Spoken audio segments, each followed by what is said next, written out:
Vous avez des nouveaux mécanismes qui existent depuis une dizaine d'années, qui décollent plus ou moins. C'est la coopération sud-sud, c'est la coopération triangulaire, c'est le partenariat PPP, privé-public, qu'on essaie aussi d'introduire à l'UNESCO. Moi, je vous donne un exemple. J'étais, il y a 3 ans, un peu après le Covid, en Inde. J'étais invité en Inde dans ce qu'ils appellent une grande opération Hackathon, qui est une espèce de mise en réseau par l'intelligence artificielle dans le monde entier. Donc, ils le font annuellement dans une université Gotham, qui est une des plus grandes universités de l'Inde, à une quarantaine de kilomètres de New Delhi. Et là, je découvre pendant une semaine tout ce réseautage, Afrique, Amérique latine, etc.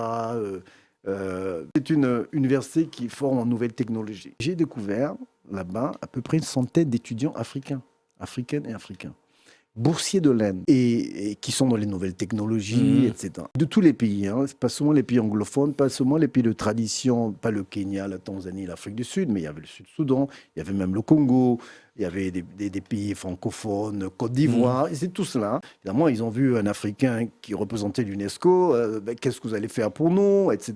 Enfin, mais vous savez, quand on parle de coopération triangulaire, vous savez ce qu'aurait été le bel exemple d'avoir des étudiants africains, boursiers de l'Inde, dans une université africaine, une fois diplômés et dans de nouvelles technologies encore plus, revenir dans leur pays d'origine et se voir offrir des emplois par un programme financé par l'Union européenne. La boucle est bouclée. C'est formidable. Moi, j'en rêve. J'espère pouvoir développer ce type de programme. Et c'est là la coopération sud-sud-nord, sud-nord-sud, la coopération triangulaire, et pas seulement celle qui est verticale, où l'Union européenne